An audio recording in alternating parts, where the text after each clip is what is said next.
All right, in today's video, we are going to be talking about one of my favorite subjects, which is data driven decision making. My name is Ryan, and I coach real estate agents on how to scale their business using pipeline power plays and scaling systems. And we are going to dive into concepts like leading indicators, lagging indicators, and how we can stop making emotional decisions around our business and start making data driven decisions. How many of you are so tired of thinking through, should I cut off this lead source? Should I not? Well, this month I think it was great. This month I got something under contract, so surely I should keep it. And for how long should I keep it? All of these are decisions that can simply be made by using data so that you no longer have to stress over the decision.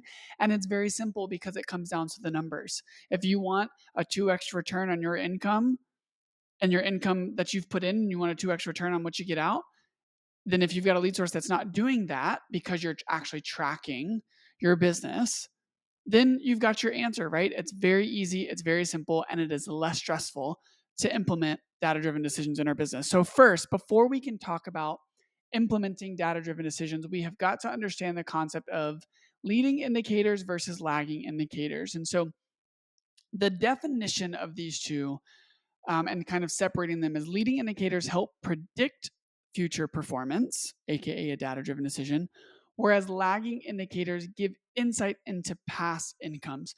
And so both are important. Leading indicators are usually things that we have a lot more control over. This is things like activity. So when I think about circle prospecting, for example, the number of dials that I put in, the number of dials that I actively dial, that's a leading indicator.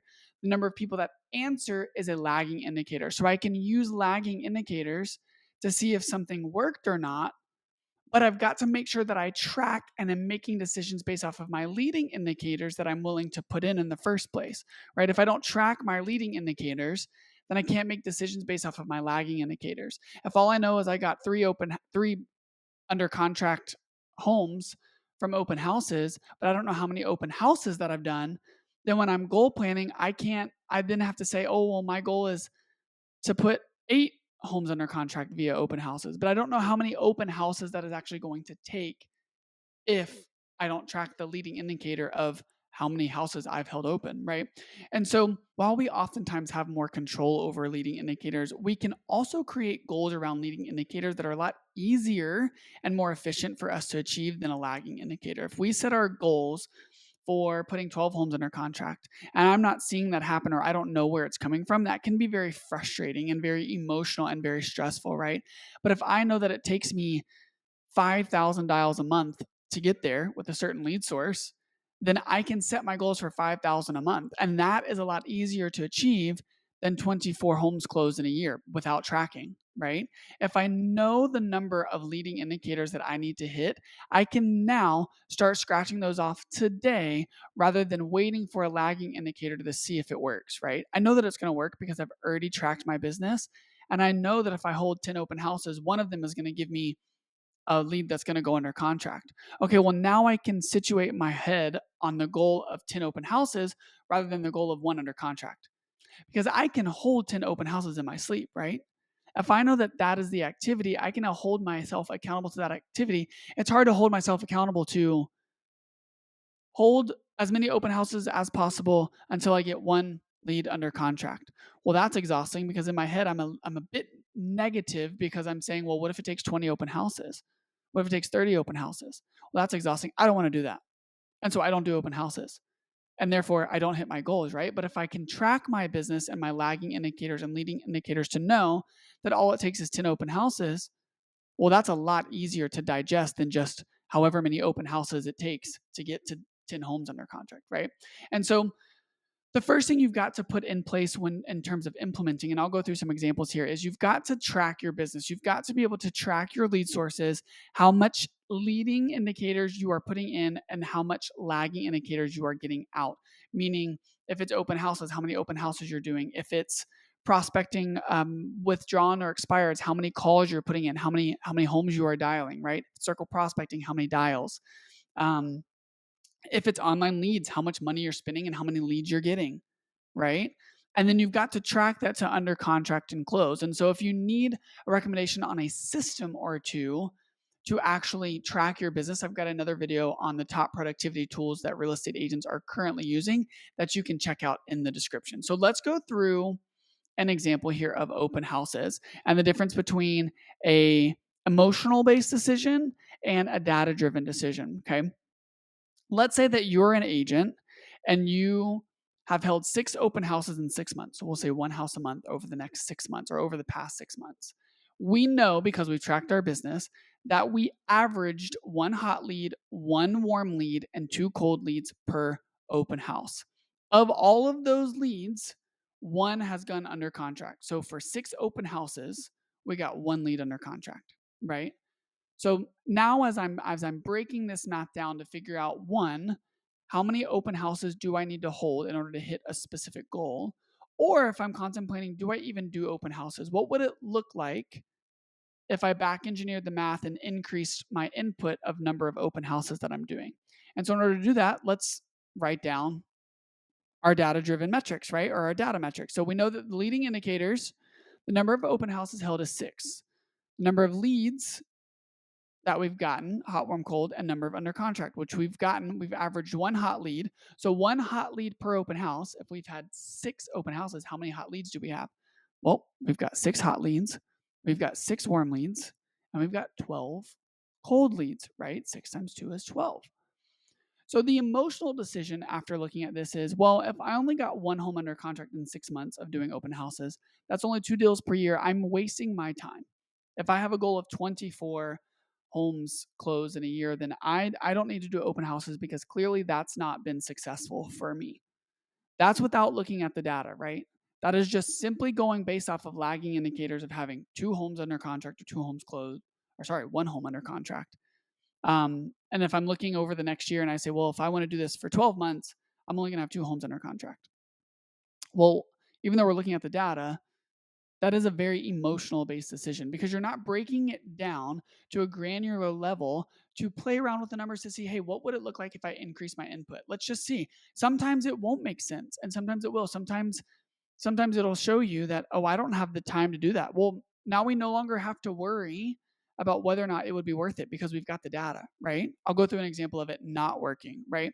And so the data driven decision is, if I know that I average 1 hot lead, 1 warm lead, and 2 cold leads per open house, and I know that for every 6 open houses, I got 1 lead under contract. What is the what if scenario if I pour gas on the fire? So let's do the math. If we were to do 6 open houses per month instead of 6 open houses in 6 months, or 1 open house per month, let's go over 6 open houses per month. Well, if I apply the same formula here that I've gotten up here, 1 hot lead, 1 warm lead, and 2 cold leads per open house. Now, this is pouring gas on the fire. You talk about going from 1 a month to 6 a month. That's a lot, right? Well, we can expect 36 hot leads, 36 warm leads, 72 cold leads, and 6 under contract. That's in 6 months' time. So multiply that by 2 to get a 12 months' time, right? So you're talking about 12 homes under contract in 12 months, or 12 homes under contract in a year, by committing to doing 6 open houses per month.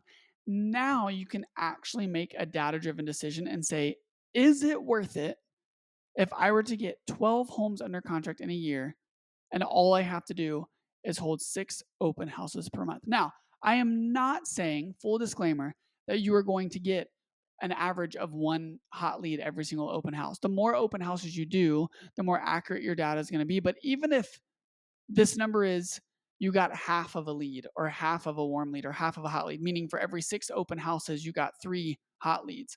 Well, still, that's 3 hot leads per month. If you were to then transition from once a month to 6 a month, it's going to be successful, right? And so now you can analyze the data and say, hey, is it worth my time? You can even narrow that down to your hourly rate and whatever you want your hourly rate to be, right?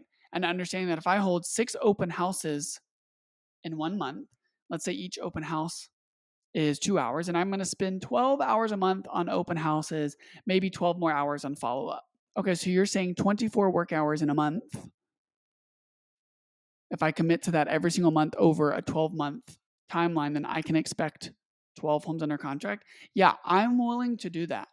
So it's time to put gas on the fire. Instead of thinking through, if I only get 2 deals a year, I don't want to pour gas on the fire, right? But you've not analyzed the data in a way of actually figuring out your leading indicators and your lagging indicators, and how many of this input or leading indicator actually equates to this much of a lagging indicator. Until you do that, you are going to continue to make emotional decisions. Now, let's jump into another example of circle prospecting. If we know that for every 10 calls, leading indicator, we are in control of 10 calls. I can hit 10 calls. I can't control how many quality contacts we get, but if we do this, if we do 10 dialing sessions of 10 calls and I average one quality contact, then I can now say that if I 10x my effort, so if I do 100 calls, I can expect 10 quality contacts. Well, yeah, that would mean I want to pour gas on the fire. If I can make $100 a day and get 10 quality contacts into my database, in 1 week, I've added 50 contacts to my database if I do 100 a day, right? Now, an example of this not working out, or a data-driven decision that you say, hey, this isn't worth my time. That if you do this same exercise and for every 100 dials, you get one quality contact, right? You've been dialing, and now you're at the emotional decision of, oh, I keep getting hung up on, I keep getting don't call me ever again, or all the drama or the negativity that comes with rejection when cold calling, right? If you are seeing that it takes 100 dials to get one quality contact, that would mean if your goal was 10 quality contacts, which is a lagging indicator, right? That would then mean a leading indicator of 1,000 dials to get 10. So if my goal is to get 10 quality contacts a day, that would mean I have to dial 1,000 people every single day. I'm going to probably say that that's not the best use of your time, right?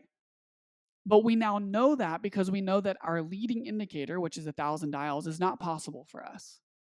So there's no use in setting a goal of selling 24 homes via circle prospecting, or 5 homes sold from circle prospecting, or whatever prospecting list this is,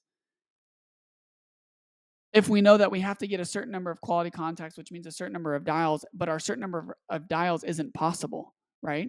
This is how you are going to get so much better at not only making decisions in your business of cutting out a lead source or the best use of your time. Guys, this is the best time management tool that you can implement into your business, because you know from the get-go what I need to spend my time on and what is an absolute waste of my time.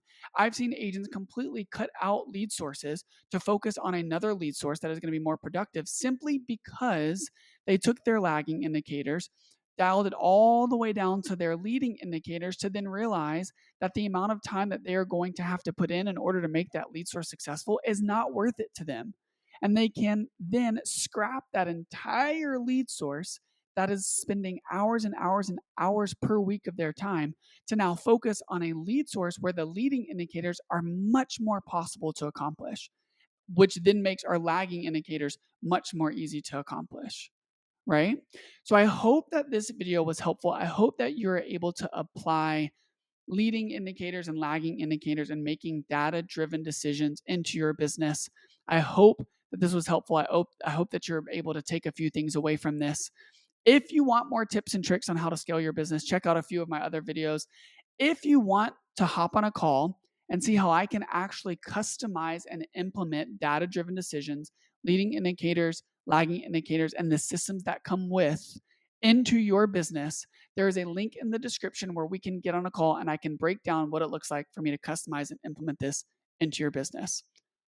See you soon.